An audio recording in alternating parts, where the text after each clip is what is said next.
Alright guys, another week has gone by and another time to get caught up in the World of Warcraft news. We're going to kick it off again with my favorite, and that's Mythic Plus. As I'm scrolling through the news, doing some research, seeing what's going on, well guys, another Operation Mechagon skip. Not been a fan of all of the things that we can do in there, from BFA to Shadowlands to now. A lot of things, but as you're going up after Cujo, there's a metal wall. Now, don't ask me how to do it. I don't even want to try it, because by the time that I'd figure it out, because you gotta, I don't want to say glitch through to it, but you gotta jump up onto it and then jump again to skip that conveyor belt with all the flame cannons. By the time I figured that out, everybody would be up there waiting for me, and I'd just be hoping for a pre-script or something, or a Warlock portal. But anyway, you can jump onto that metal fence, jump, and you're up there. Give it a shot. Let me know what you think about it. I don't know. I just saw it. Not trying it. Another big change in Mythic Plus this time around is in Cinderbrew meadery. I was toying around with this with some guild mates, and I've caught wind that potentially there was going to be a change. And there was, guys. During the first boss and right before happy hour, you know how you used to get launched back? Doesn't happen anymore. Talk about a real quality of life, something that you don't have to worry about anymore. I tried it and loved it. That boss is still hectic and a lot going on, but with one less thing, they listened. They made it a little simpler. So Cinderbrew just keeps ticking down and down further of that list of people what they hate. And a quick side note about Cinderbrew, on top of the knockback being gone, but the flavor scientist range has been reduced, and so it follows line of sight now, which never knew if it did or didn't. You just do your best to interrupt it. But the failed batch will now reduce the span and time there. So follow that line of sight, and Cinderbrew, just like I said before, just keeps getting easier and easier. Just a quick raid update that every week, if you've been progressing through the raid and collecting your reputation so you can get the loyalty at the Galagio kind of thing, that loyalty card, now you can do a self-res. It is, I believe, a 30-minute cooldown, which isn't terrible, but instead of wasting that soul stone if the guild wipes, everybody can kind of take their turn and cycle through it. And by the time,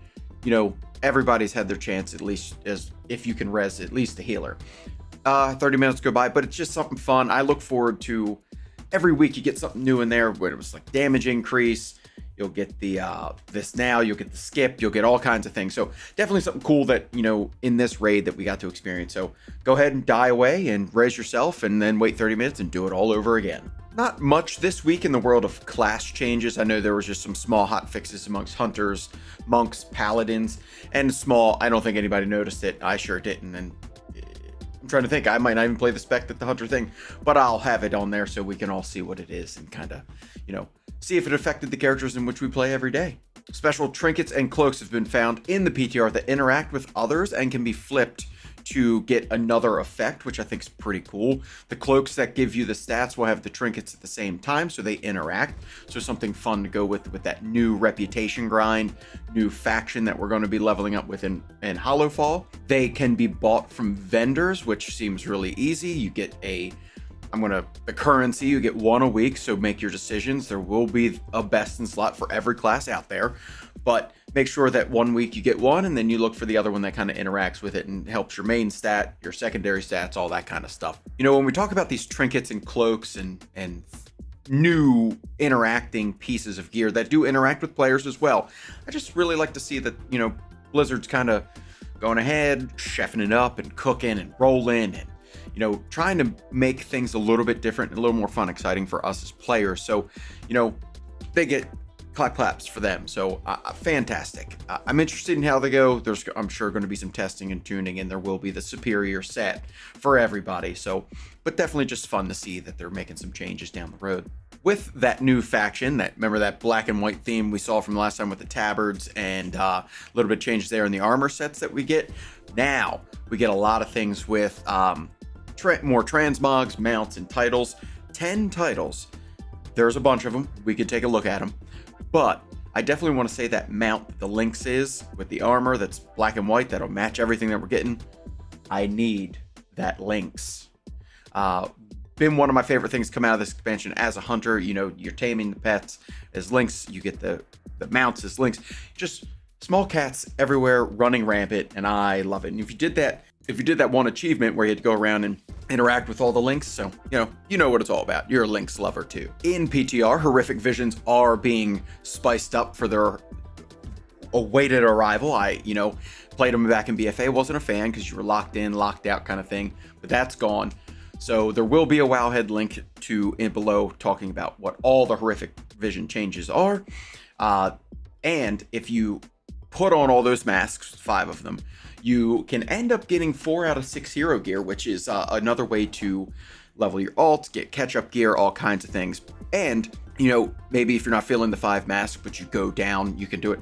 And the gear kind of travels, accordingly. So at least you're getting some useful gear out of it. I don't think it's, not going to be dead on arrival as soon as horrific visions start, which I think is really cool because, everybody has alts, everybody wants to gear them up. And if you've been doing all this as horrific visions as a half patch, time consumer, you can get all your people back up and running so you can go for the season 3. And if you do keep putting on those masks and getting your hero gear and you need to level them up, you will get Gilded Crest out of the horrific visions, so just making them even more useful than a lot of other content, because with this patch release, delves actually became more useful and more long term when you could get gilded out of it. So why not? If you need to top off your gilded, you can work on some stuff and play some horrific visions. And now just a little sprinkling of everything overall, affecting the world of Warcraft and stuff like that. The Dark Moon Fair is back, running from April 6th to the 18th. So, we kind of knew this was coming if you looked at the traders post a little bit. I opened up April's trading post, knew that the Dark Moon Fair was coming by the lovely calendar that's in game. But those 2 horse mounts at the top of the list, the green and the purple, I think they're beautiful.